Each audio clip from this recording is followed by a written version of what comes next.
Hello everyone, welcome to new video. आज के इस वीडियो हम लोग क्लास 8th का सामाजिक विज्ञान का चैप्टर फर्स्ट पढ़ेंगे, जिसका नाम है प्राकृतिक संसाधन एवं उनका उपयोग। अब देखो, इस चैप्टर को आपको बहुत ही अच्छे से समझाया जाएगा।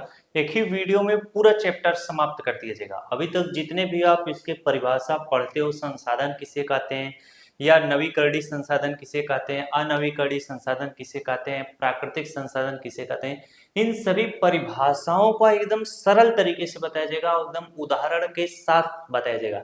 इसीलिए मैंने क्या किया, इस पे सारी परिभाषाएं और उदाहरण लिख लिख कर आपको समझाऊं। ठीक है, तो चलिए शुरुआत करते हैं। आप भी एकदम तैयार हो जाइएगा। पहला काम क्या काम करिएगा, एकदम कहानी की तरह सुनते हुए चलिएगा और सोचते हुए चलिएगा कि प्राकृतिक संसाधन किसे कहते हैं, जल कैसा होता है, मिट्टी कैसा होता है। ठीक है, इसके बाद फिर से वीडियो जब आप देखिएगा तब आप लिखते हुए चलिएगा, जो आप फेयर कॉपी बनाते हो। ठीक है, तो पहले एकदम आप सुनिएगा, सुनने का काम एकदम करिएगा और समझने का काम करिएगा। ठीक है, यहाँ पर सबसे पहले लिखा है कि प्राकृतिक संसाधन एवं उनका उपयोग, ये क्या है, चैप्टर फर्स्ट का नाम है। इतनी बात समझ में आ गई, ये क्लास 8th का है। ठीक है, अब यहाँ पर सबसे पहले पूछा जाता है कि संसाधन किसे कहते हैं। संसाधन किसे कहते हैं, जो भी हम वस्तुएं या सेवाएं उपयोग में अपने लाते हैं, वही क्या कहलाती हैं, संसाधन कहलाती हैं। जब किसी भी वस्तु या सेवा या ऊर्जा का जब तक आप उपयोग नहीं कर पाएंगे, तब तक वह आपके लिए संसाधन नहीं कहलाएगी। ठीक है, यानी संसाधन होने के लिए क्या होना चाहिए, उपयोग में आना चाहिए। अगर कोई भी वस्तु सेवा वो हमारे उपयोग में आती है तो वह संसाधन है। अब इसका परिभाषा कैसे लिखोगे, इसका परिभाषा लिखोगे, मनुष्य की आवश्यकताओं को पूरा करने वाली या किसी काम में उपयोग आने वाली वस्तु, पदार्थ, शक्ति या साधन को हम क्या बोलते हैं, संसाधन बोलते हैं। इतनी बात समझ में आ गई कि नहीं? इतनी बात समझ में आ गई होगी तो काफी अच्छी बात होगी। यहाँ पर लिखा क्या है, यहाँ पर लिखा है कि मनुष्य की आवश्यकता को पूरा करने वाली या किसी काम में उपयोग आने वाली कोई भी वस्तु हो या पदार्थ हो या शक्ति हो या कोई भी साधन हो। साधन का मतलब जानते हो, जैसे ये क्या है, कलम एक साधन है, पुस्तक क्या है, एक साधन है। जैसे आपका मोबाइल क्या है, एक साधन है। जिसके माध्यम से आप कोई भी चीज करते हो वह आपका साधन कहलाता है। ठीक है, जैसे आप स्कूल जाते हो साइकिल से, साइकिल भी आपकी क्या है, साधन है। तो ऐसे समस्त चीजें क्या कहलाती हैं, संसाधन कहलाती हैं। अब इसका आसान परिभाषा क्या है, जो चीज हमारे लिए उपयोगी हो और हमारी जरूरतों को पूरा करे वह संसाधन कहलाती है। यह परिभाषा देख के तमाम बच्चे खुश हो गए होंगे। तो आप सभी लोग क्या काम करना है, यही वाला परिभाषा लिखना। क्या लिखोगे, जो चीज हमारे लिए उपयोगी है और हमारी जरूरतों को पूरा करे वह संसाधन कहलाती है। ठीक है, इतनी बात समझ में गया, संसाधन किसे कहते हैं। अब तो कोई दिक्कत नहीं होगा, ऐसी कोई चीज जो आपके उपयोग में नहीं है तो वह संसाधन आपके लिए नहीं है। ठीक है, चलो अब यहाँ पर हम उदाहरण से आपको समझाते हैं संसाधन किसे कहते हैं। उदाहरण से आप समझो, जैसे जल क्या है, जल संसाधन है कि नहीं। तो जल पीने के काम में आता है, जल खेती करने के काम में आता है, जल पेड़ों को सींचने के काम में आता है, जल पशुओं को पिलाने के काम में आता है, कपड़ा धोने के काम में आता है। तो इतने सारे काम में आ रहा है, आपके लिए जल क्या है, उपयोगी है, इसलिए जल क्या है, संसाधन है। ठीक है, तो यहाँ पर देखो लिखा है, पीने के लिए, सिंचाई के लिए, बिजली बनाने के काम में आता है, इसलिए जल संसाधन है। वायु क्या है, वायु भी आपका संसाधन है, वायु सांस लेने के लिए आवश्यक है। मिट्टी क्या है, आपकी संसाधन है। क्यों, क्योंकि मिट्टी पे फसल उगाने का काम में आती है। वन, वन जो होता है, वन यानी जो वृक्ष होते हैं, पेड़, वनों में ही वृक्ष पेड़ पौधे पाए जाते हैं ना, तो उन्हीं पेड़ पौधों से क्या होता है, लकड़ी बनाई जाती, लकड़ी से फर्नीचर बनाया जाता है, कुर्सी बनाया जाता है। फिर इसके बाद वनों की लकड़ियों से औषधियां बनाया जाता है, ईंधन यानी उनको जलाने के काम में आता है। तो ये सब क्या है, संसाधन है। इसके बाद खनिज, खनिज कैसे होते हैं, उद्योगों में उपयोग होते हैं। जैसे देखो, धात्विक खनिज कुछ होते हैं, कुछ अधात्विक खनिज होते हैं, जैसे लोहा हो गया, आपका मैग्नीशियम हो गया, कोयला हो गया, ये सब क्या है, आपके खनिज है। ठीक है, अब यहाँ पर मानव लिखा है, मानव जैसे हम हो गए, आपका भाई हो गया, बहन, आपकी मम्मी पापा, ये सब चाचा ताऊ, ये सब क्या है, सब संसाधन है। कैसे, मानव भी संसाधन है, अपने ज्ञान और कौशल से साधनों का उपयोग करता है, इसलिए मानव भी संसाधन है। अब मैं आपके लिए क्यों उपयोगी हूँ भाई साहब? क्योंकि मैं आपको पढ़ा रहा हूँ, आपको समझ में आ रहा है, तो आपके लिए मैं उपयोगी हूँ, तो मैं भी संसाधन हूँ। आपका भाई भी आपके लिए उपयोगी है, आपको एक जगह से दूसरे जगह तक लेके जाता है, आपको सुख दुख में काम देता है, गुस्सा भरता है तो आपको तड़ातड़ पिटबो करता है, तो वो भी क्या है? आपका संसाधन है। इस तरह से हमने समझा कि संसाधन किसे कहते हैं, उदाहरण के तौर पर भी आपको समझाया गया, तो अच्छे से आपको समझ में आ गया होगा। चलो अब आपको आगे लेके चलते हैं। अगला पॉइंट आपका क्या कहता है, प्रकृति कब एक संसाधन बन जाती है? अच्छा, मैंने आपको इतना सब कुछ बताया कि संसाधन किसे कहते हैं, तो क्या आप इस प्रश्न का उत्तर आप अपने से दे सकते हो कि प्रकृति जो है कब संसाधन बन जाती है? तो आप अपने दिमाग से सोचो, यार प्रकृति में समस्त चीजें प्रकृति में ही पाई जाती है, हम लोग भी क्या है? प्रकृति में ही है, हमारा घर भी प्रकृति में है, पेड़ पौधे भी प्रकृति में है, खनिज संपदा भी प्रकृति में है, ये जो घोड़ा गाड़ी है सब प्रकृति में है, समस्त चीजें प्रकृति में है। तो प्रकृति यहाँ पर बोला है प्रकृति कब एक संसाधन बन जाती है? भाई जब हम प्रकृति से पेड़ पौधों का यूज करते हैं, प्रकृति से हम खाने पीने की चीजें लेते हैं, पेड़ पौधे से हम फलों को प्राप्त करते हैं, प्रकृति से ही हम वायु को प्राप्त कर रहे हैं, प्रकृति से ही हम जल को प्राप्त कर रहे हैं, तो इन तमाम चीजों की वजह से प्रकृति हमारी क्या है? संसाधन है। यही इसका उत्तर है बस। अब यहाँ पर लिखा क्या है, जब प्रकृति की कोई वस्तु मनुष्य के लिए उपयोगी बन जाती है और उसकी आवश्यकताओं को पूरा करने लगती है, तब वह संसाधन बन जाती है। इसको इस तरीके से लिखोगे, ठीक है? जो मैं बोलता हूं वो एक अपनी भाषा है, उस भाषा की तरह आपको भी समझना है। ये तो आप रटोगे, हमको पता है, लेकिन जब आप इसे भूल जाओगे तो जो चीज आप समझे रहोगे तो आप आराम से बता ले जाओगे। जैसे इसको भी मैं भूल गया, मुझे नहीं पता, लेकिन मैं समझ गया हूं कि क्या समझाऊं, प्रकृति का भी एक संसाधन बन जाती है। जब हम प्रकृति में प्रदत्त वस्तुओं को अपने लिए यूज करते हैं, उपयोग करते हैं और वह हमारे लिए उपयोगी होती है, तो प्रकृति क्या बन जाती है? संसाधन बन जाती है। जैसे लकड़ी से कुर्सी बनाना, मेज बनाना, इसी तरह से आप भी सोचोगे, ठीक है? इसके बाद क्या होता है, जल पीने के लिए, वायु क्या है? सांस लेने के लिए। इस तरीके से ये उदाहरण है, इसी तरीके से आप लिख दोगे, आपको पूरा नंबर मिल जाएगा, ठीक है? कोई गलत काटने वाला नहीं है। ये सब जो लिखा हुआ है ये सब एक किताबी भाषा है, लेकिन जब आप अपने से दिमाग का विकास कर लोगे तब आप अपने से लिख दोगे, इसको देखने की आवश्यकता ही नहीं होगी।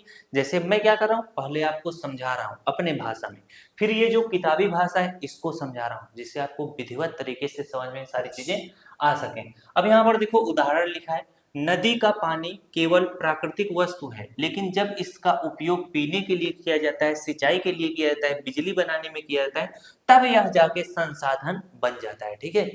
इसके बाद क्या है, जमीन के नीचे पड़ा कोयला तब तक केवल प्राकृतिक पदार्थ है जब तक मनुष्य उसे निकालकर ईंधन के रूप में उपयोग न करे, उपयोग होने पर वह संसाधन बन जाता है, ठीक है? इसी तरह से यहाँ पर दो ही उदाहरण दिया है। जल का भी लिख सकते हो, जल भी एक संसाधन है, जमीन पे जल पड़ा रहता है, नदियों में जल पड़ा रहता है, इसके बाद झीलों में, नहरों में, जब तक हम उसका उपयोग सिंचाई के लिए, कृषि के लिए या पीने के लिए या पशुओं को नहलाने के लिए या खुद को नहाने के लिए ना करें, तब तक वह संसाधन नहीं है। अगर हम उसका उपयोग कर रहे हैं तो वह संसाधन है। इतनी बात समझ में गई? चलो अगला पॉइंट आपको पढ़ाते हैं। अगला पॉइंट है प्राकृतिक संसाधनों की श्रेणियां। अब देखो, जो प्राकृतिक में संसाधन है ना, उनको बांटा गया है अलग अलग तरीके से, ठीक है? अब यहाँ पर जरा समझो, पहला बांटा गया है संसाधन के प्रकार, ठीक? अब यहाँ पर परिभाषा लिखा गया है, यहाँ पर मैं सबका उदाहरण लिखा हुआ। पहला क्या होता है, प्राकृतिक संसाधन किसे कहते हैं? जो प्रकृति से प्राप्त उपयोगी वस्तुएं होती हैं उन्हें हम प्राकृतिक संसाधन कहते हैं। जैसे जल हो गया, वायु हो गया, मिट्टी हो गया, लकड़ी हो गया, प्रकृति में समस्त सारी चीजें पाई जाती हैं। तो जो जो उदाहरण आपको समझ में सब कुछ लिख दोगे, सब सही रहेगा, ठीक है? ये हमारा क्या हो गया, प्राकृतिक संसाधन हो गया पहला वाला। अब दूसरा क्या है, जीवन के लिए आवश्यक संसाधन। जीवन जीने के लिए आवश्यक संसाधन क्या है? जीवित रहने के लिए जरूरी संसाधनों का जब हम उपयोग करते हैं तो वह हमारा कैसा संसाधन कहलाता है? जीवन के लिए आवश्यक संसाधन कहलाता है। अब जीवन के लिए आवश्यक संसाधन क्या है? आपके जीने के लिए क्या संसाधन है? जल हो सकता है, आपका वायु हो सकता है, आपका मिट्टी हो सकता है, घर हो सकता है, ये सब क्या है आपके, ये सब आपके हैं जीवन के लिए आवश्यक संसाधन। यहाँ पर देखो लिखा हुआ है, ठीक। अगला हमारा है सामग्री के लिए संसाधन। अब वस्तुएं बनाने के लिए उपयोगी, वस्तु बनाने के लिए जिन जिन साधनों का हम लोग उपयोग करते हैं वो हमारे सामग्री के लिए सामग्री संसाधन कहलाते हैं। अब ये जो सामग्री के लिए लिखा है इसको हटा के आप इस तरीके से भी लिख सकते हो, सामग्री संसाधन, ठीक है। इतनी बात समझ आई। जैसे वन हो गया, खनिज हो गया, पशु हो गया, ये सब हमारे क्या है, ये सब हमारे सामग्री संसाधन है। अगला हमारा है चौथा, ऊर्जा के लिए संसाधन। ऊर्जा प्रदान करने वाले संसाधन को हम ऊर्जा संसाधन कहते हैं। अब ऊर्जा किससे किससे प्राप्त होती है हमें, कोयला से प्राप्त होता है, पेट्रोलियम से प्राप्त होता है, सूर्य से प्राप्त होता है। तो ये सब कुछ हमारे कैसे संसाधन है, ऊर्जा संसाधन है। इसके बाद अगला हमारा है नवीकरणीय संसाधन। जो पुनः प्राप्त होने वाले संसाधन होते हैं, जैसे जो समाप्त जल्दी नहीं होते हैं लेकिन उन्हें हम अगर समाप्त हो गए उन्हें हम फिर से प्राप्त कर लेते हैं तो हमारे नवीकरणीय संसाधन कहलाते हैं। जैसे जल आपका हो गया, सूर्य हो गया, यानी सूर्य हो गया, पवन हो गया, ये सब हमारे क्या है, नवीकरणीय संसाधन है। नवीकरणीय संसाधन क्या होते हैं, जल्दी समाप्त नहीं होते हैं, अगर यह समाप्त हो गए तो इन्हें पुनः से भी प्राप्त किया जा सकता है, ठीक। अब वहीं पर है अगला है अनवीकरणीय संसाधन। यह जल्दी यानी पुनः प्राप्त न होने वाले संसाधन है। ऐसे संसाधन जो एक बार समाप्त हो गए वह जल्दी नहीं मिलते हैं, उनको प्राप्त करने में बहुत समय लग जाता है। तो ऐसे संसाधन कैसे संसाधन कहलाते हैं, अनवीकरणीय संसाधन कहलाते हैं। इसमें क्या हो गया, कोयला हो गया, पेट्रोलियम हो गया। अगर कोयला और पेट्रोलियम खत्म हो गया धरती से तो इसको बनने में हजारों करोड़ों वर्ष लग जाएंगे, ठीक है। एक दो दिन में कोयला पेट्रोलियम नहीं बनता, इसको बनने में इतने साल लग जाएंगे। अब चलो मैं इसको एकदम विस्तार से समझाता हूँ मस्त तरीके से। अब यहाँ पर लिखा है वही प्राकृतिक संसाधनों की श्रेणियां, यानी प्राकृतिक संसाधनों को अब हम लोग बांट के समझते हैं। अभी मैंने आपको 6 प्रकार बताया या 7 प्रकार, जो भी, वही को अब विस्तार से समझते हैं। पहला हमारा क्या है, प्राकृतिक संसाधन किसे कहते हैं, प्रकृति से प्राप्त होने वाली वे सभी वस्तुएं जो मनुष्य की आवश्यकताओं को पूरा करती हैं प्राकृतिक संसाधन कहलाती हैं। अब मैंने क्या बताया था, प्रकृति में समस्त चीजें पाई जाती हैं, जैसे जल, वायु, मिट्टी, वन, खनिज, सूर्य का प्रकाश आदि सब कुछ क्या है, प्राकृतिक संसाधन है। अब आपको आगे लेके चलते हैं। अगला हमारा है जीवन के लिए आवश्यक संसाधन। वे संसाधन जिनके बिना जीवन रहना संभव नहीं है, जीवन के लिए आवश्यक संसाधन कहलाते हैं। अब इसका उदाहरण क्या है, वायु आपका कैसा है, आपका जीवन जीने के लिए आवश्यक संसाधन है, सांस के लिए आवश्यक होता है, सभी जीवों के लिए जीवित रखती है वायु। इसके बाद जल क्या है, पीने के काम में आता है, भोजन बनाने के काम में आता है, खेती के लिए आवश्यक है, इसलिए जल भी हमारा संसाधन है। और कैसा संसाधन है, जीवन के लिए आवश्यक संसाधन। भूमि भी हमारी संसाधन है, फसल उगाने और रहने के में आवश्यक होती है। अगर भूमि रहेगा ही नहीं हम लोग का पानी पे रहेंगे, इसीलिए भाई साहब भूमि भी क्या है, जीवन जीने के लिए आवश्यक संसाधन है। तो जीवन जीने के लिए आवश्यक संसाधन मुख्य रूप से 3 दिया है, कौन कौन सा, जल हो गया, वायु हो गया और आपका क्या हो गया, भूमि हो गया। इसमें आप भोजन भी लिख सकते हो, ठीक है। चलो आगे आगे लेके चलते हैं। आगे हमारा क्या है, सामग्री के लिए संसाधन है, या इसे आप बोल सकते हो सामग्री संसाधन। वे संसाधन जिनसे हमें विभिन्न वस्तुएं और सामग्री प्राप्त होती है सामग्री संसाधन कहलाते हैं। अब इसमें देखो क्या है, वन हो गया, वन हमारा क्या हो गया, सामग्री संसाधन हो गया। वन से हम क्या प्राप्त करते हैं, लकड़ी प्राप्त करते हैं, लकड़ी से कागज बना लेते हैं, फिर इसी लकड़ी से कुछ रबर भी बनता है, औषधियां भी बनती हैं। दूसरा हमारा क्या है, खनिज, खनिज से हम लोहा प्राप्त करते हैं, तांबा, एल्युमिनियम, खनिज के अंतर्गत ये सब कुछ आता है, ठीक है। इतनी बात समझेंगे, यानी लोहा, तांबा, एल्युमिनियम।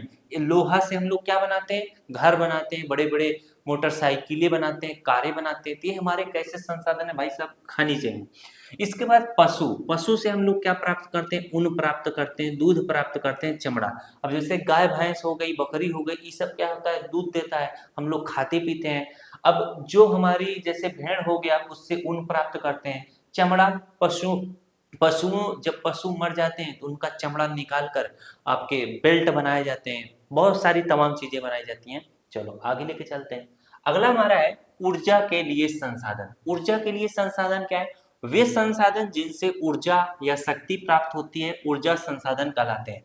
अब ऊर्जा किससे किससे प्राप्त होती है? जैसे कोयला से ऊर्जा प्राप्त होता है, तो कोयले से क्या बनता है? बिजली बनाने के उपयोग में आता है। और कोयला क्या किया जाता है? जलाया भी जाता है। जैसे भट्ठियों में कोयला जलाया जाता है, ईंट जो बनता है ईंट को पकाने में कोयला जलाते हैं, कुछ लोग खाना बनाने में भी कोयले का प्रयोग करते हैं। कोयलों को जला दो ना तो कोयला जलता रहता है, तो खाना बन जाता है उससे। और कोयले का प्रयोग फैक्ट्रियों में भी होता है। चलो आगे लेके चलते हैं।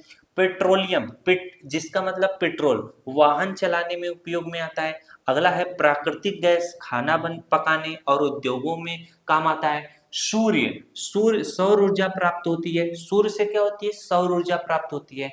अगर सूर्य न रहे तो भाई रात हमेशा रहेगा, दिन नहीं हो सकता, ठीक है। और जब सूर्य प्राप्त होता है तो हमारे शरीर को भी ऊर्जा प्राप्त होती है, सूर्य से विटामिन डी मिलती है, ठीक है। और सूर्य से क्या प्राप्त होता है? सूर्य से ऊर्जा प्राप्त करके हम लोग बिजली भी बनाते हैं, ठीक। पवन भी हमारी क्या है? ऊर्जा है। पवन से क्या होता है? पवन ऊर्जा प्राप्त होती है। पवन से भी क्या बनाया जाता है? बिजली बनाया जाता है, ठीक है। अब यहाँ पर देखो निष्कर्ष क्या है? ऊर्जा संसाधन हमारे घरों, उद्योगों और वाहनों को चलाने में क्या करते हैं? सहायता करते हैं। पवन ऊर्जा देखे हो, पवन चक्की देखे हो, पवन चक्की से ही क्या बनाया जाता है? बिजली बनाया जाता है। समझ में आया कि नहीं? इन सब चीजों को सोचो समझो कि पवन चक्की कैसे होती है, पवन से कैसे ऊर्जा बनता है, ठीक है। इसको यूट्यूब पे देखो, गूगल पे देखा करो, तब मजा आएगा। पवन चक्की बहुत बड़ी बड़ी होती है। चलो आगे लेके चलते हैं। आगे हमारा है प्राकृतिक संसाधनों की श्रेणियों में अगला है नवीकरणीय संसाधन किसे कहते हैं? वे संसाधन जो प्रकृति द्वारा बार बार पुनः प्राप्त किए जा सकते हैं और जल्दी समाप्त नहीं होते, नवीकरणीय संसाधन कहलाते हैं। क्या है? वे संसाधन जो प्रकृति द्वारा बार बार पुनः प्राप्त किए जा सकते हैं और जल्दी समाप्त नहीं होते, नवीकरणीय संसाधन कहलाते हैं। अब जैसे नवीकरणीय संसाधन में सूर्य का प्रकाश, सूर्य का प्रकाश जल्दी समाप्त हो सकता है? नहीं समाप्त हो सकता है, ये इसी तरह से आपको मिलता रहेगा, ठीक है। अगला हमारा है पवन, यानी हवा भी कभी समाप्त हो सकती है, कभी नहीं समाप्त हो सकती है। आगे हमारा है जल, जल भी नहीं समाप्त हो सकता है। वन भी नहीं समाप्त हो सकता है। वन इतना जल्दी समाप्त होगा? नहीं होगा। लोग वनों को काटते हैं लेकिन फिर से वहीं पे पेड़ उत्पन्न हो जाते हैं, पेड़ और झाड़ियां अपने आप उत्पन्न हो जाती हैं। जहां बारिश होता है तहां फिर से पेड़ पौधे उगने लगते हैं, ठीक है। यहाँ काटोगे दूसरी जगह उगते जाएंगे। आगे हमारा क्या है? अनवीकरणीय संसाधन किसे कहलाते हैं? अनवीकरणीय संसाधन किसे कहते हैं? वे संसाधन जो एक बार समाप्त हो जाने पर बहुत लंबे समय तक पुनः प्राप्त नहीं किए जा सकते, अनवीकरणीय संसाधन कहलाते हैं। इसको आप अपने भाषा में कैसे लिखोगे? ऐसे संसाधन जिनका एक बार हम उपयोग कर लेते हैं, वह जल्दी क्या होते हैं? मिलते नहीं है, वह हमारे अनवीकरणीय संसाधन कहलाते हैं, ठीक है। इनको बनने में हजारों करोड़ों वर्ष लग जाते हैं, इतना लिख दो। इसके बाद उदाहरण आप लिखोगे, जैसे कोयला हो गया। कोयला हमारा एक बार यूज कर लोगे, अगर एक बार कोयला खदान से समाप्त हो गया तो भाई जल्दी कोयला नहीं बन सकता। क्यों? क्योंकि कोयले को बनने में हजारों करोड़ों वर्ष लग जाते हैं। इसके बाद वही हाल पेट्रोलियम का भी है। पेट्रोलियम भी जल्दी नहीं बनता है। ये सब कैसे बनते हैं पता है? जैसे मान लो मनुष्य हो गया, पेड़ पौधे हो गए, जानवर हो गए, ये सब जब धरती के अंदर क्या हो जाते हैं? दब जाते हैं, तो बहुत सालों तक जब दबे रहते हैं तो यही सब पेट्रोलियम, कोयला, यही सब बनते हैं, ठीक है। अब बात समझ में आया? चलो, प्राकृतिक गैसें इसी तरह से बनती हैं, खनिज भी इसी तरीके से बनता है, ठीक। तो खनिज, प्राकृतिक गैस, पेट्रोलियम, कोयला, ये सब हमारे कैसे उदाहरण है? अनवीकरणीय संसाधन के उदाहरण है। चलो अब आपको आगे लेके चलते हैं। अगला हमारा टॉपिक है प्राकृतिक संसाधनों की श्रेणियां। सेम वही चीज है लेकिन ये आपके किताब में नहीं दिया गया है। आपके किताब में जो श्रेणी यानी जो बंटवारा मैंने अभी पहले बताया वो दिया है। कुल कितना बंटवारा मैंने बताया था? कुल 6 प्रकार के हैं। यानी आपके किताब में प्राकृतिक संसाधनों की श्रेणियां यानी प्राकृतिक संसाधनों के प्रकार कितने दिए हैं? 6 प्रकार दिए गए हैं। मैंने ये 6 तक बताया है। इसको मैं अलग से आपको बता रहा हूँ जो नॉलेज के लिए बहुत ज्यादा उपयोगी है। जब आप बड़े क्लासों में जाओगे तो आपको इस तरीके से बताया जाएगा। प्राकृतिक संसाधनों को मुख्य रूप से 2 तरह से बांटा गया है, उत्पत्ति के आधार पर और नवीकरणीयता के आधार पर। उत्पत्ति के आधार पर और नवीकरणीयता के आधार पर।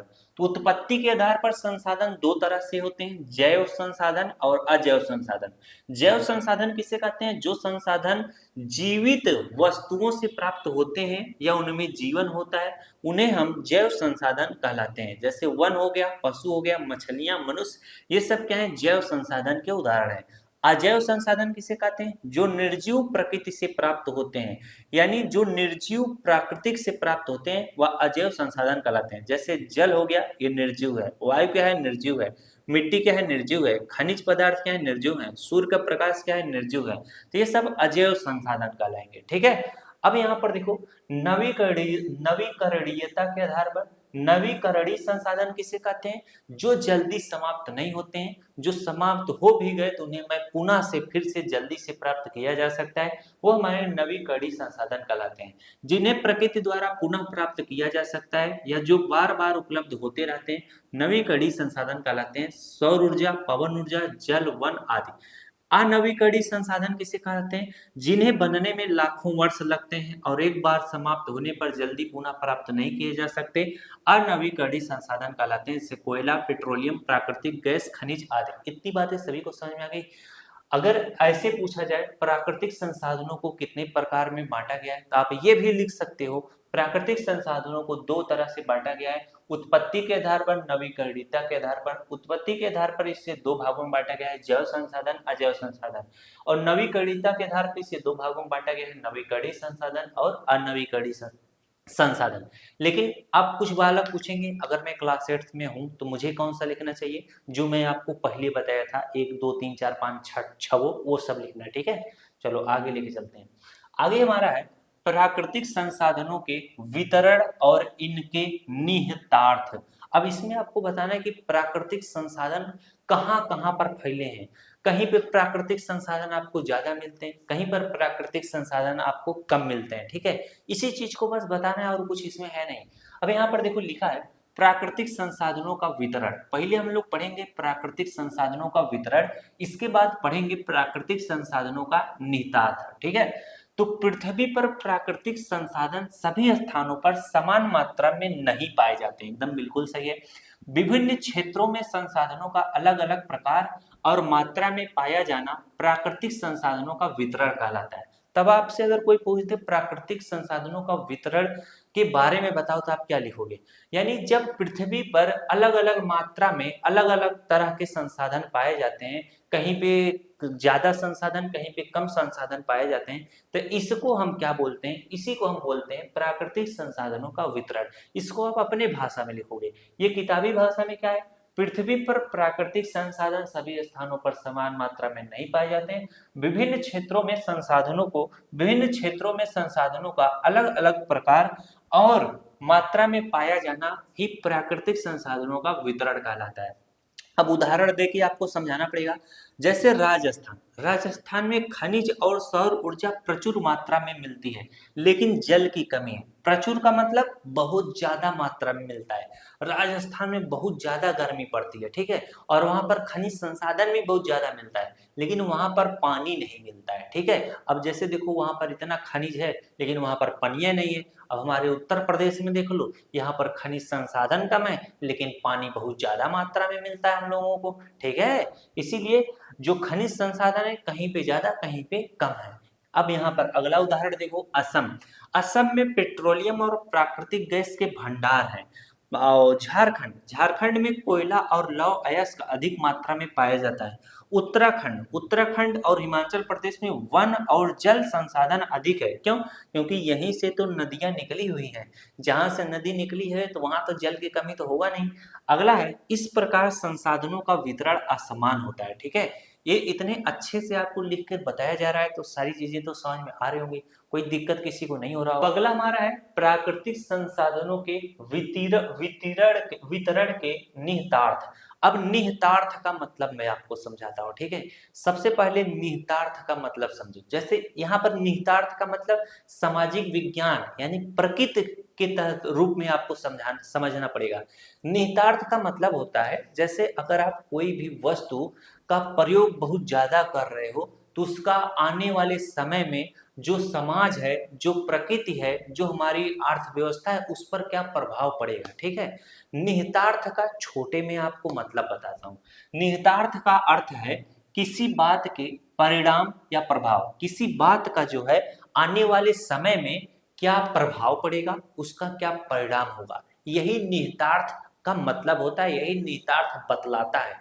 अब यहाँ पर देखो आगे और स्पष्ट तरीके से आपको बताते हैं।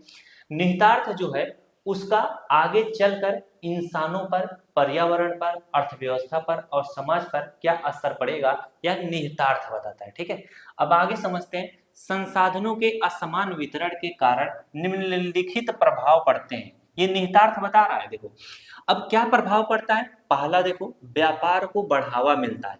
अगर संसाधनों के असमान वितरण है तो जहां पर संसाधन अधिक है वहां पर आपको क्या देखने को मिलेगा, व्यापार को बढ़ावा देखने को मिलेगा।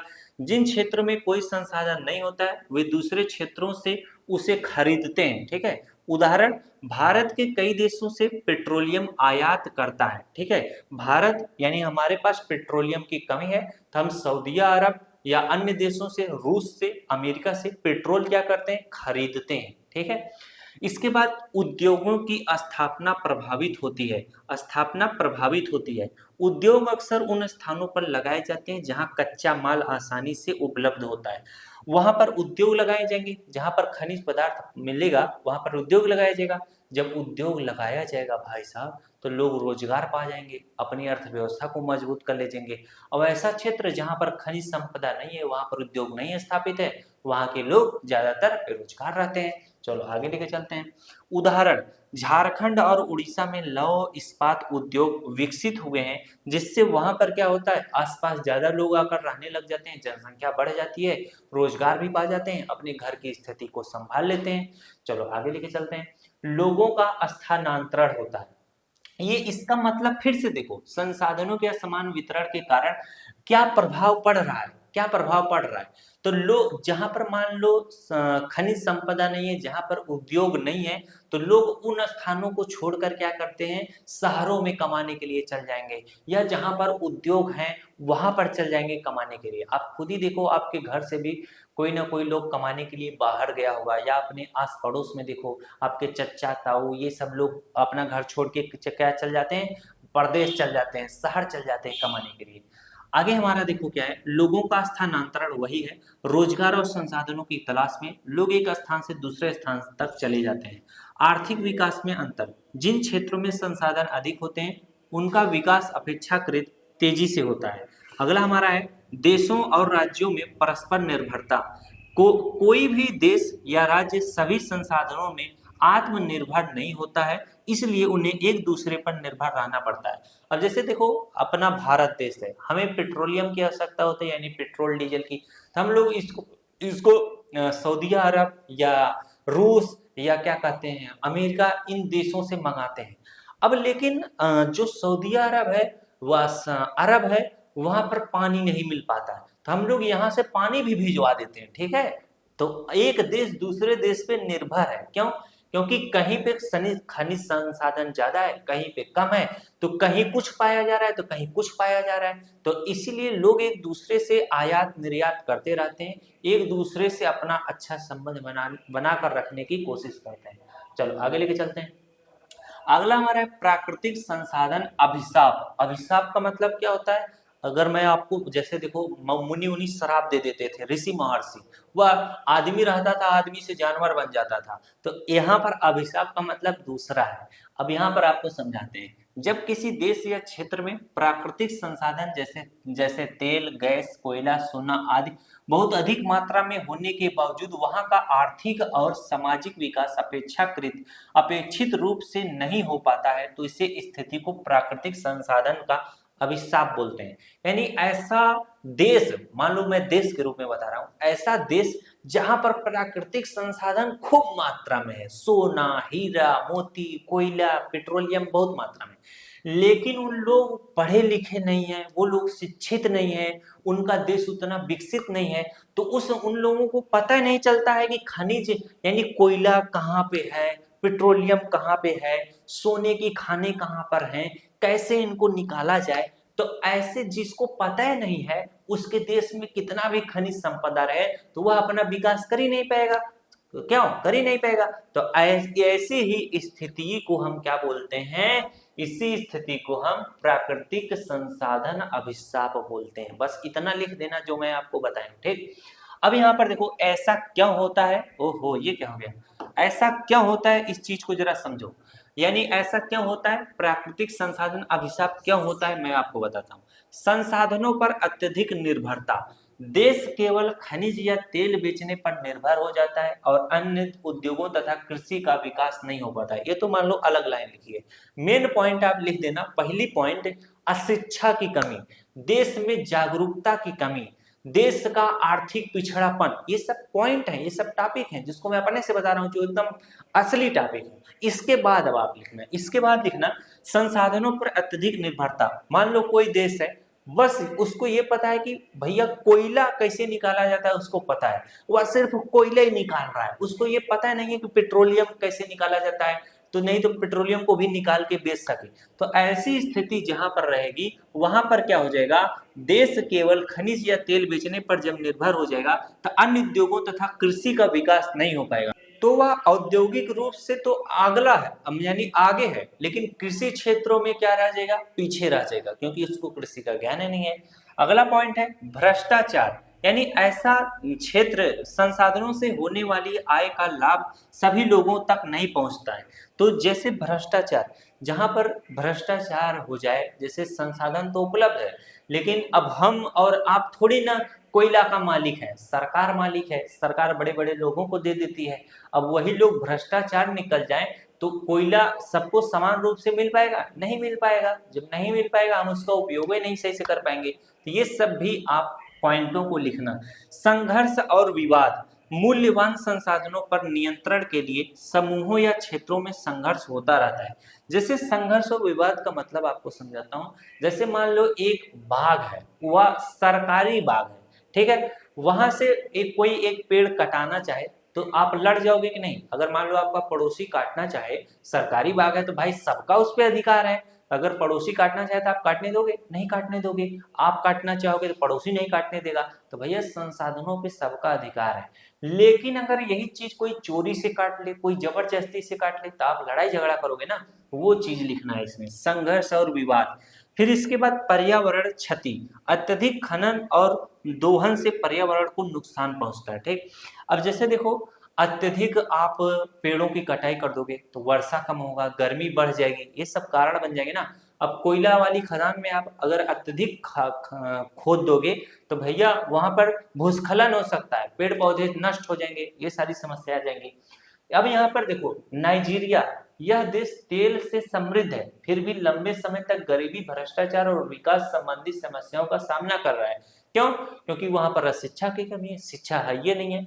इसके बाद वेनेजुएला, तेल के विशाल भंडार होने के बावजूद आर्थिक संकट का सामना करना पड़ रहा है। उसको पता नहीं है कि भाई साहब तेल उल कैसे निकाला जाए। तेल निकालने के लिए टेक्निक होने चाहिए, तरीके होने चाहिए, आपके यंत्र होने चाहिए आपके पास, तब तेल निकाल पाओगे, ठीक है। शुरू में तेल जमीन से जो पेट्रोल डाला जाता है बाइक में, वह जमीन से वैसे ही नहीं निकलता, उसको मशीनों से शुद्ध किया जाता है, तब ऐसे बनता है, ठीक। चलो आगे लेके चलते हैं। आगे हमारा है प्राकृतिक संसाधन अभिशाप से बचने के कारण। बचने के कारण क्या है? संसाधनों का संतुलित और टिकाऊ उपयोग किया जाए, शिक्षा, स्वास्थ्य और उद्योगों में निवास, यानी शिक्षा को बढ़ाया जाए, स्वास्थ्य को सही किया जाए और उद्योगों को बढ़ाया जाए। तीसरा है हमारा पारदर्शी और ईमानदारी शासन, यानी जो सरकार है वह ईमानदार होनी चाहिए, समझ में आया? यानी कोई भी प्रकार का आपका क्या कहते हैं भ्रष्टाचार ना हो। अर्थव्यवस्था के विभिन्न क्षेत्रों का विकास किया जाए। जैसे अर्थव्यवस्था के विभिन्न क्षेत्र कौन से हो जाएंगे? प्राथमिक, द्वितीयक, तृतीयक, चतुर्थक, इन सबका विकास किया जाए। अब पर्यावरण संरक्षण पर ध्यान दिया जाए, यानी पर्यावरण को क्या किया जाए? बचाया जाए। अगला पॉइंट है हमारा प्राकृतिक संसाधनों का दायित्वपूर्ण और विवेकपूर्ण उपयोग एवं प्रबंधन। तो प्रकृति ने हमें जल, वायु, भूमि, वन, खनिज, सूर्य का प्रकाश आदि अनेक संसाधन दिए हैं। ये संसाधन मानव जीवन के लिए अत्यंत आवश्यक है, लेकिन जनसंख्या वृद्धि और औद्योगिकरण और अत्यधिक उपभोग के कारण इन संसाधनों का तेजी से दोहन हो रहा है, इसलिए इनका दायित्वपूर्ण और विवेकपूर्ण उपयोग तथा उचित प्रबंधन हमें करना अति आवश्यक है। अब हम एक एक करके आपको समझाते हैं। पहले समझाएंगे प्राकृतिक संसाधनों का दायित्वपूर्ण, फिर विवेकपूर्ण, फिर इनका उपयोग और इनका प्रबंधन समझाएंगे। ठीक है, अब आराम से समझना। दायित्वपूर्ण उपयोग क्या है? प्राकृतिक संसाधनों का इस प्रकार उपयोग करना कि वर्तमान आवश्यकता भी पूरी हो और भविष्य की पीढ़ियों के लिए भी संसाधन सुरक्षित रहे, तो इसी को दायित्वपूर्ण उपयोग कहते हैं। जैसे देखो, नल खुला न छोड़ें। जैसे अगर नल खुला है तो उसे आप बंद कर दो, यानी पानी फालतू में गिरता रहेगा। मान लो आज आपके पास पानी है, आप नल खोल दिए, पूरा पानी टंकी का क्या हो गया, बह गया। कल बिजली ना आए, लाइट ना आए, तब तो पानी पीने के लाले पड़ जाएंगे, इसलिए पानी को बचा के रखो। इसी तरह से अगर आप आज पेड़ पौधों को काट दे रहे हो, जब आप मर जाओगे तो आपके जो आने वाली पीढ़ी है, जो आपका बाल बच्चा होगा, क्या हुआ, उन पेड़ पौधों से फलों को प्राप्त कर पाएगा? नहीं प्राप्त कर पाएगा। इसीलिए यहाँ पर बोला था कि वर्तमान आवश्यकता अगर आप पूरी कर ले रहे हो तो भविष्य की पीढ़ियों के लिए भी संसाधन को सुरक्षित करके रखो। ठीक है, अब यहाँ पर उदाहरण है, बिजली का बचत करना चाहिए, पेड़ों की कटाई कम करनी चाहिए। ठीक, चलो आगे लेके चलते हैं। अगला हमारा है विवेकपूर्ण उपयोग क्या है? प्राकृतिक संसाधनों का सोच समझकर आवश्यकता के अनुसार और उचित मात्रा में उपयोग करना विवेकपूर्ण उपयोग कहलाता है। उदाहरण, आवश्यकता से अधिक पानी का उपयोग न करें। जैसे जितना ज्यादा आपके लिए, जैसे कपड़ा धो रहे हो तो जितना पानी कपड़ा धोने में चाहिए उतना का प्रयोग करो। नहाने के लिए अगर एक बाल्टी की आवश्यकता है तो एक बाल्टी में नहा लो, या 2-3 बाल्टी आप खराब कर देते हो। कुछ लोग टोटी ऑन करके भैया चल देंगे। गाँवों में क्या होता है, ट्यूबवेल चालू कर देंगे, पानी बहता रहे, खेत में जाता रहे, ऐसे पानी ऊपर सर पर रख के नहाएंगे। ठीक है, ये सब पानी का दुरुपयोग होता है। हमें विवेकपूर्ण तरीके से उपयोग करना है। ईंधन की बचत करनी चाहिए। कागज का काम कम उपयोग करना चाहिए। ठीक है, कागज का कम उपयोग क्यों? क्योंकि जो कागज बनता है वो पेड़ पौधे से बनता है। और यहाँ पर बोला है ईंधन का उपयोग क्यों करना चाहिए? क्योंकि जो आप पेट्रोल भैया चलाते हो ना, वो बहुत महंगा आता है, वह बहुत जल्दी समाप्त हो जाएगा। वो कैसा संसाधन है आपका? अनवीकरणीय संसाधन है। नहीं तो जब मन करता है तब बाइक उठाते हैं, भुर्र से मार्केट घूम के या 2 राउंड चक्रोट और खड़ंजा पे लहरा के। तो ये सब नहीं करो, थोड़ा बचत का काम करो। हाँ, कभी मन करे तो चल जाओ, ऐसा बात नहीं है कि एकदम से बंद कर दो। प्राकृतिक संसाधनों की प्रबंधन का अर्थ, प्रबंधन का मतलब जैसे किसी चीज को बचाया जाए। ठीक है, अब यहाँ पर देखो लिखा है, प्राकृतिक संसाधनों की सुरक्षा, संरक्षण, विकास और उचित उपयोग के लिए बनाई गई योजना एवं उपयोगों को प्राकृतिक संसाधन प्रबंधन कहते हैं। प्रबंधन में क्या होगा? प्राकृतिक संसाधनों को कैसे बचाया जाए, क्या नियम बनाया जाए कि प्राकृतिक संसाधन बन जाए। समझ में आया कि नहीं? इन्हीं सारी क्रियाओं को हम लोग क्या बोलते हैं? प्राकृतिक संसाधनों का प्रबंधन बोलते हैं। एक बार फिर से बताता हूं, प्राकृतिक संसाधनों की सुरक्षा, संरक्षण, विकास और उचित उपयोग के लिए बनाई गई योजना या नियम को हम क्या बोलते हैं? प्राकृतिक संसाधन प्रबंधन कहते हैं। चलो आगे लेके चलते हैं। अगला हमारा है दायित्वपूर्ण एवं विवेकपूर्ण उपयोग की आवश्यकता। संसाधनों की कमी को रोकने के लिए कई संसाधन सीमित हैं और समाप्त हो सकते हैं। देखो, संसाधनों की कमी को रोकने के लिए, अब देखो कुछ संसाधन ऐसे हैं जो सीमित में हैं और कुछ संसाधन ऐसे हैं जो समाप्त हो गए हैं। तो देखो, जो हमारा जल है, पीने वाला जल, यह सीमित मात्रा में, अगर बहुत ज्यादा इसका उपयोग कर दोगे तो ये खत्म हो जाएगा। जब आप जमीन का जल स्तर एकदम नीचा चल जाएगा तो जल पीने के लाले पड़ जाएंगे। राजस्थान में जाके देखो, महाराष्ट्र में जाके देखो, मध्य प्रदेश के कुछ ऐसे क्षेत्र हैं जहां पर पानी नहीं मिलता है, और हम तुम्हारे यहाँ पानी है तो पानी एकदम भरपूर फेंक रहे हो। ये सब क्या है? सीमित मात्रा में है, ऐसी बात नहीं है। जो समुद्र का पानी है ये सब असीमित है, इसीलिए जल को किसमें रख दिया गया है? जल को नवीकरणीय में रखा है। लेकिन जो पीने योग्य जल है वह बहुत कम है, अगर वह समाप्त हो गया तो जल्दी नहीं बन पाएगा। चलो अगला है पर्यावरण संरक्षण के लिए। अत्यधिक दोहन से प्रदूषण और पर्यावरणीय समस्याएं बढ़ती हैं। अगला हमारा पॉइंट है भविष्य की पीढ़ियों के लिए, आने वाली पीढ़ियों को भी संसाधनों की आवश्यकता होगी, इसलिए हमें संसाधन को बचाना होगा। सतत विकास के लिए, वर्तमान विकास और भविष्य की आवश्यकताओं के बीच संतुलन बनाए रखना ही क्या है? हमारा सतत विकास है। तो दायित्वपूर्ण एवं विवेकपूर्ण उपयोग की आवश्यकता में क्या क्या पॉइंट लिखोगे? हमें संसाधनों की कमी को रोकना है। इसके बाद दूसरा पॉइंट है पर्यावरण संरक्षण हमें करना है। तीसरा पॉइंट है भविष्य की पीढ़ियों के लिए हमें संसाधनों को बचा कर रखना है। इसके बाद सतत विकास हमें अपनाना है। चलो आगे लेके चलते हैं। अगला पॉइंट हमारा है प्राकृतिक संसाधनों के प्रबंधन के उपाय।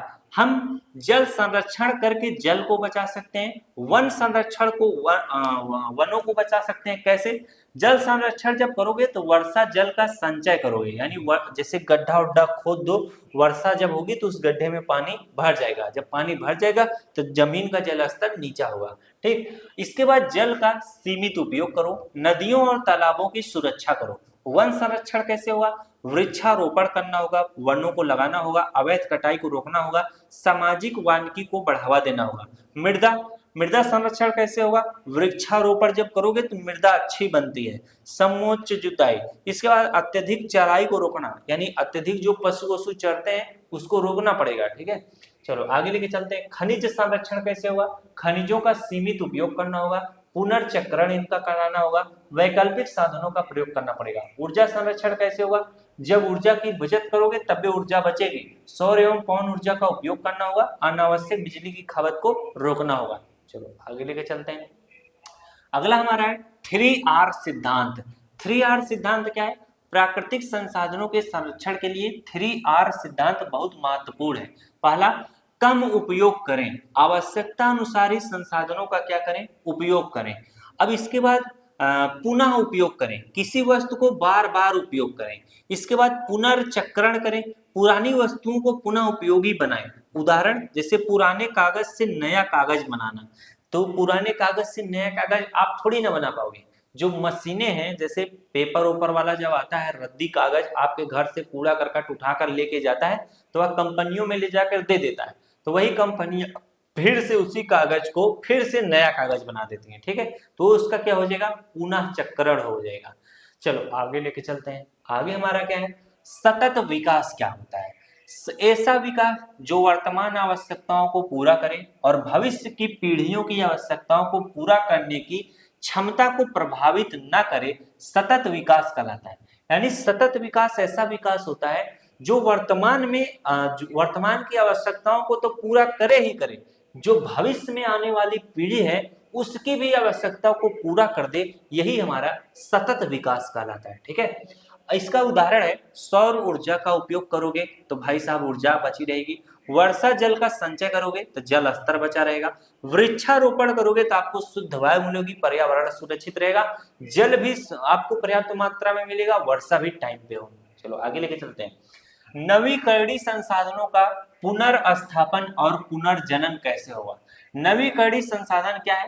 वे संसाधन जो प्रकृति द्वारा पुनः प्राप्त किए जा सकते हैं और उपयोग के बाद फिर से उपलब्ध हो जाते हैं, नवीकरणीय संसाधन कहलाते हैं। जैसे जल हो गया, वन हो गया, मिट्टी हो गया, पवन ऊर्जा। अब मैं आपको आगे इसी का पार्ट समझाऊंगा। ठीक है, इसी का पार्ट में हम क्या पढ़ेंगे? जो हमारी नवीकरणीय संसाधन है उनका हम पुनर्स्थापन कैसे करें। जब किसी प्राकृतिक संसाधन को क्षति पहुंचने के बाद उसे पुनः उसकी पूर्व स्थिति में लाने का प्रयास किया जाता है तो उसे पुनर्स्थापन कहते हैं। उदाहरण, वनों का पुनर्स्थापन कैसे होगा? कटे हुए जंगलों में नए पेड़ लगा दोगे तो वनों का पुनर्स्थापन हो जाएगा। मिट्टी का पुनर्स्थापन कैसे होगा? मिट्टी की उर्वरकता बढ़ाने के लिए खाद और जैविक पदार्थों का उपयोग करोगे तो मिट्टी का पुनर्स्थापन हो जाएगा। यानी जो मिट्टी उपजाऊ इस टाइम नहीं है, वह मिट्टी में जब खनिज पदार्थ मिला दोगे वह उपजाऊ कुछ दिन में बन जाएगी। जल स्रोतों का पुनर्स्थापन, जैसे सूखे तालाबों और झीलों का पुनर्जीवन करना। जैसे सूखे तालाबों में पानी डाल देना, झीलों में पानी डाल दोगे तो ये इनका क्या हो जाएगा? पुनर्स्थापन हो जाएगा। चलो आगे लेके चलते हैं। आगे हमारा है पुनर्जनन। जैसे नवीकरणीय संसाधनों का पुनर्जनन, परिभाषा क्या है? प्राकृतिक संसाधनों का प्रकृति द्वारा स्वयं पुनः उत्पन्न या विकसित होना पुनर्जनन कहलाता है। यानी प्राकृतिक संसाधनों का प्रकृति के द्वारा ही उसे पुनर्जीवित कर देना पुनर्स्थापन कहलाता है। अब यहाँ पर देखो क्या है उदाहरण, वनों का पुनर्जनन कैसे होगा? पेड़ से बीज गिरकर नए पौधे उगना। जैसे जंगलों में या बाग बगीचे में जो पेड़ का बीज गिरता है उससे दूसरा पेड़ उसी के बगल में जम जाता है, तो ये क्या है हमारा, ये हमारा पुनर्जनन कहलाता है। जल चक्र जैसे वाष्पीकरण और वर्षा के माध्यम से जल का पुनः उपलब्ध होना। जैसे देखो जल क्या होता है ना, जल क्या होता है, जैसे तालाब है, नदी है, झील है, वहां से जल गर्म होकर भाप बनकर ऊपर उठता है, फिर ऊपर जो है आसमान में बादल बनाता है, फिर ठंडा होकर जल की बूंदों के रूप में नीचे गिरता है।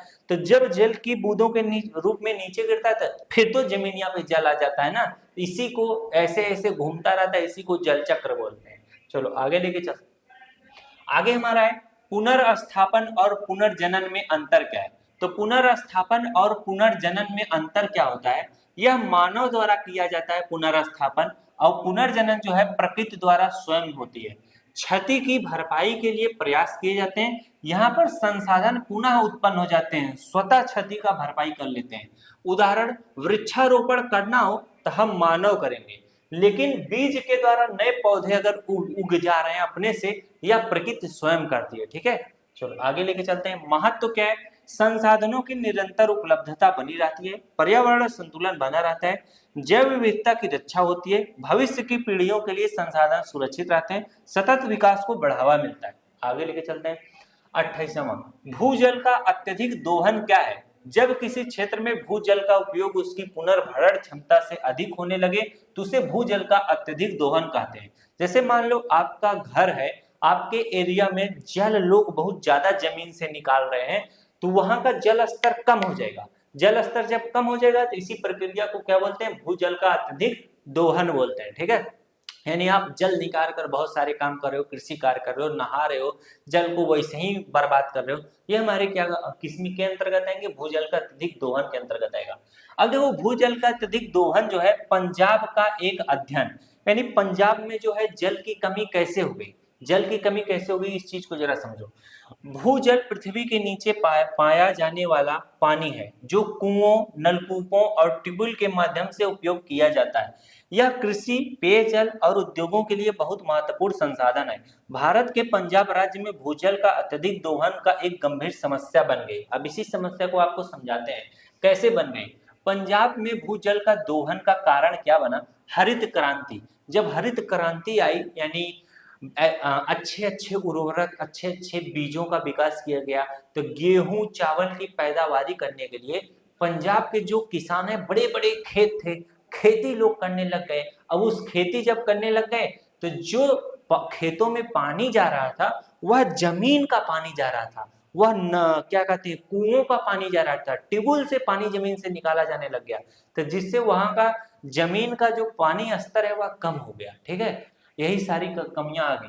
पंजाब में गेहूं धान की खेती बहुत बढ़ी, ये फसलें बहुत अधिक पानी मांगती थी, जिससे जल स्तर वहां का कम हो गया। ट्यूबवेल का अधिक उपयोग किया जाने लगा, नहर जल की कमी हो गई, यानी नहर का कमी हो गया तो लोग जमीन से पानी निकालने लगे। मुफ्त बिजली नीति, बिजली सस्ती हो गई या मुफ्त हो गई तो बिजली का प्रयोग करके लोग पानी को अत्यधिक निकालने लगे, जिससे वहां पर क्या हो गया, पंजाब में भूजल का दोहन हो गया। दोहन का मतलब उसका आप बहुत ज्यादा उपयोग कर लो। चलो आगे आपको समझाते हैं। अगला हमारा है, इसके परिणाम क्या हुए। जब भूजल का आप दोहन कर लिए तो उसका परिणाम क्या हुआ, वहां का भूजल स्तर गिर गया, यानी नीचे चला गया। वहां पर डार्क योजना क्षेत्र बन गया, यानी जहां पर जल मिला ही नहीं रहा है, बहुत गहराई पे जल मिलेगा। खेती संकट में आ गई, जब जल नहीं मिल रहा है तो खेती कहां से हो पाएगा। जल प्रदूषण बढ़ गया, जब निरर्थक रूप से जल आप निकाल रहे हो तो वह बह रहा है, तो वह जल प्रदूषण का काम कर गया। भविष्य के लिए खतरा, अगर यही स्थिति रही तो आने वाली पीढ़ियों के लिए पानी गंभीर समस्या बन जाएगी। ठीक, चलो आगे हम लोग चलते हैं। आगे हमारा है तथ्य पंजाब, यानी केस हिस्ट्री पंजाब का। पंजाब में कृषि मुख्य रूप से धान गेहूं प्रणाली पर आधारित है। सिंचाई का बड़ा हिस्सा भूजल पर निर्भर है। कई क्षेत्रों में भूजल तेजी से नीचे जा रहा है। अधिकांश कृषि ब्लॉक अत्यधिक दोहन वाले क्षेत्र माने जाते हैं। अध्ययन बताते हैं कि वर्षों से जल स्तर लगातार पंजाब का घट रहा है।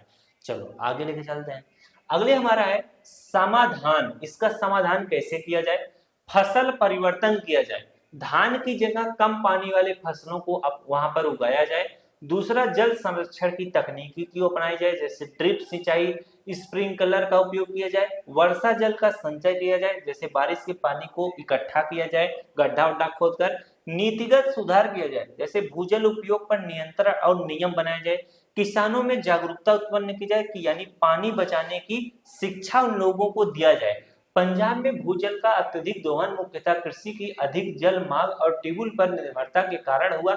यदि समय रहते इसका समाधान नहीं किया गया तो यह भविष्य में गंभीर गंभीर जल संकट पैदा कर सकता है। इसलिए भूजल सुरक्षित और विवेकपूर्ण उपयोग आवश्यक है। ठीक है, पंजाब की स्थिति आपको समझ में आ गई।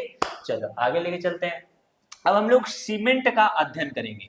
सीमेंट क्या है? सीमेंट एक निर्माण सामग्री है जो पानी के साथ मिलकर कठोर हो जाती है और पत्थर जैसी मजबूत बन जाती है। समझ में आया कि नहीं? सीमेंट किसे कहते हैं? सीमेंट वह पाउडर है, अगर आपको सरल भाषा में समझाएं तो सीमेंट वह पाउडर है जिससे घर, सड़क और इमारतें बनाई जाती हैं। बस इतना लिख दोगे तो भी आपको नंबर मिलेगा। आगे यहाँ पर समझाते हैं सीमेंट कैसे बनता है। सीमेंट मुख्य रूप से चूना पत्थर, मिट्टी और कुछ खनिजों से बनाया जाता है। चूना पत्थर को भट्टी में गर्म किया जाता है, उसे मिट्टी के साथ मिलाया जाता है, बहुत अधिक ताप पर इसे पकाया जाता है, फिर इसे पीस कर बारीक पाउडर बनाया जाता है। यही क्या है? सीमेंट है, बस और कुछ नहीं। चलो आगे लेके चलते हैं। अगले हमारा है सीमेंट के उपयोग। सीमेंट का उपयोग भवन यानी घर बनाने में होता है, स्कूल अस्पताल बनाने में, सड़क निर्माण करने में, बांध बनाने में और कंक्रीट बनाने में। जैसे सीमेंट बालू से कंक्रीट बनता है, ईंट पत्थर, ये सारी चीजें। चलो आगे लेके चलते हैं। आगे हमारा सीमेंट के प्रकार। सीमेंट कई प्रकार के होते हैं, जैसे पोर्टलैंड सीमेंट सबसे सामान्य सीमेंट होता है, सफेद सीमेंट सजावट के लिए होता है, तेज जमने वाला सीमेंट। ठीक, ये 3 प्रकार के सीमेंट है, इनको याद कर लेना।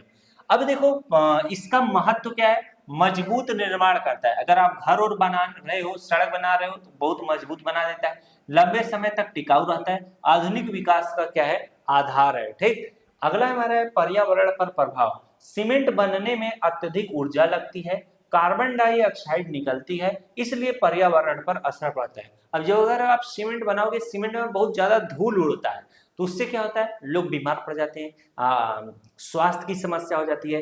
पेड़ पौधों पर सीमेंट जाकर जब पत्तियों पे जम जाता है तो पेड़ पौधे सांस नहीं ले पाते हैं, यानी प्रकाश संश्लेषण की क्रिया नहीं कर पाते हैं, तो वो सूख जाएंगे, खत्म हो जाएंगे। वैसे ही ये सारी इसकी क्या है? समस्याएं हैं।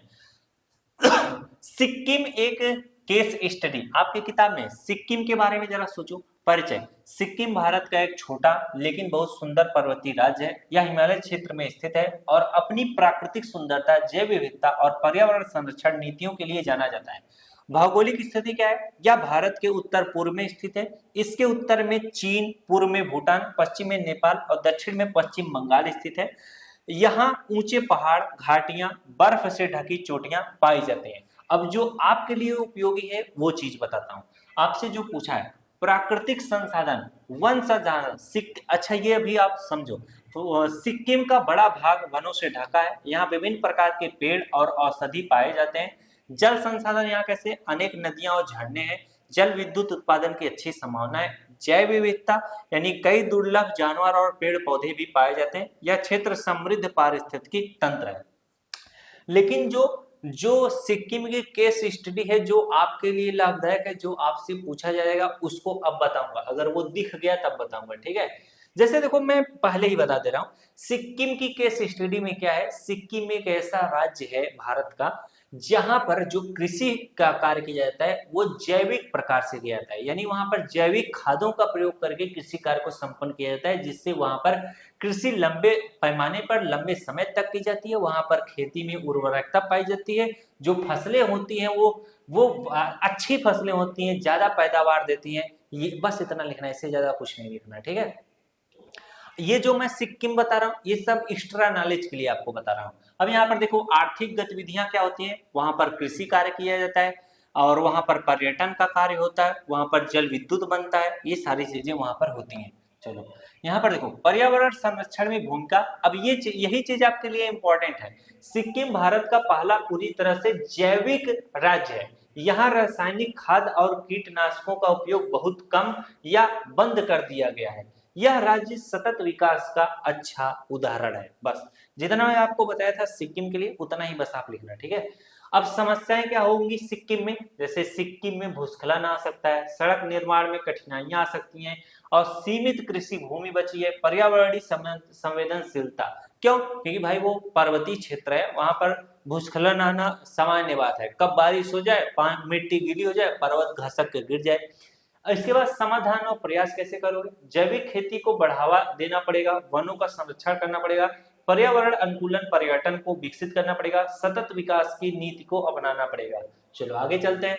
संसाधनों का दायित्वपूर्ण और विवेकपूर्ण उपयोग। दायित्वपूर्ण उपयोग पहले समझो, संसाधनों का ऐसा उपयोग करना जिससे वर्तमान जरूरतें पूरी हों और भविष्य की पीढ़ियों के लिए संसाधन सुरक्षित रहें, तो ये दायित्वपूर्ण उपयोग कहलाता है। जैसे पेड़ों का अंधाधुंध कटाई न करना, पानी को बर्बाद न करना, बिजली का अनावश्यक उपयोग न करना, ये दायित्वपूर्ण उपयोग के अंतर्गत आता है। अब मैं आपको समझाऊंगा विवेकपूर्ण उपयोग।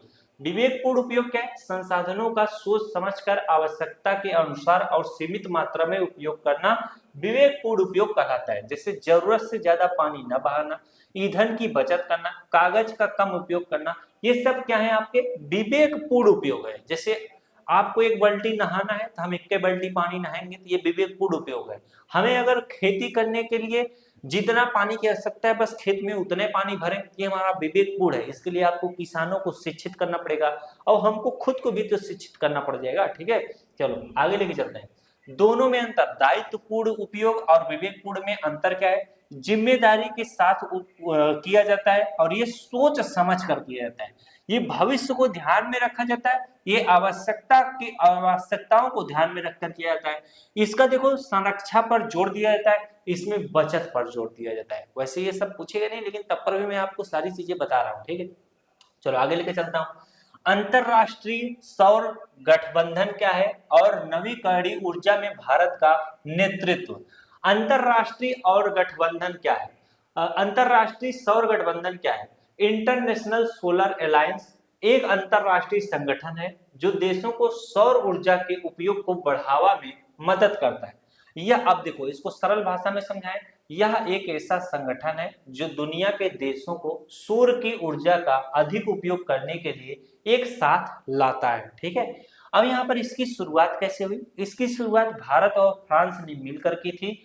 इसका मुख्य उद्देश्य सौर ऊर्जा को बढ़ावा देना है। यह मुख्य रूप से सूर्य की रोशनी वाले देशों पर ध्यान देता है। चलो आगे लेके चलते हैं।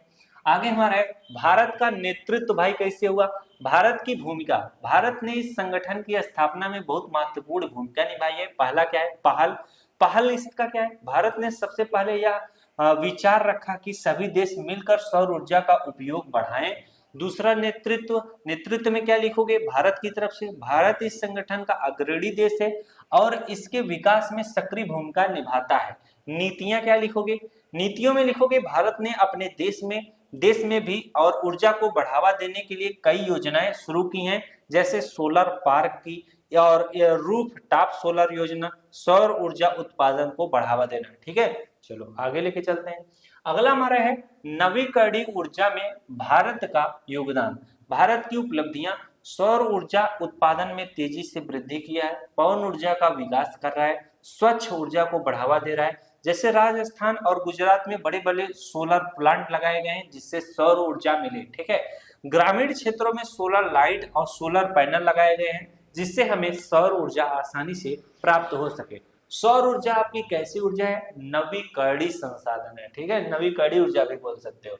अब ISA के उद्देश्य क्या है? सौर ऊर्जा को सस्ता और सुलभ बनाना, पर्यावरण प्रदूषण को कम करना, कोयला और पेट्रोलियम पर निर्भरता को घटाना, विकासशील देशों को तकनीकी सहायता देना। ठीक है, अब यहाँ पर इसका महत्व क्या है? पर्यावरण सुरक्षित रहेगा सौर ऊर्जा से, ऊर्जा संकट कम होगी, रोजगार के अवसर बढ़ेंगे, सतत विकास को बढ़ावा मिलेगा।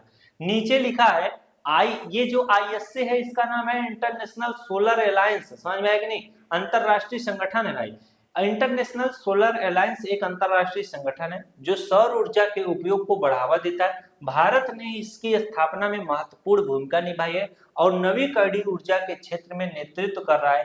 भारत सौर ऊर्जा परियोजनाओं, नीतियों और तकनीकी सहायता के माध्यम से स्वच्छ ऊर्जा को बढ़ावा दे रहा है। तो इस तरीके से ये फर्स्ट चैप्टर आपका खत्म हो गया। बहुत सारी चीजों को मैंने आपको सरल शब्दों में समझाने का एकदम भरपूर प्रयास किया और बहुत अच्छे से आपका नोट्स भी तैयार कर दिया हूँ। जो बालक एक बार ध्यान से पढ़ा होगा उसके लिए तो अच्छा रहेगा। अब आप क्या काम करना, जब दोबारा इस वीडियो को देखना तब आप कॉपी पे लिखने का प्रयास करना, ठीक है। काफी बेहतरीन नोट्स चाहिए। मेरा नेक्स्ट क्लास में वीडियो अच्छी लगी वीडियो को जरूर लाइक करना। Thanks for watching.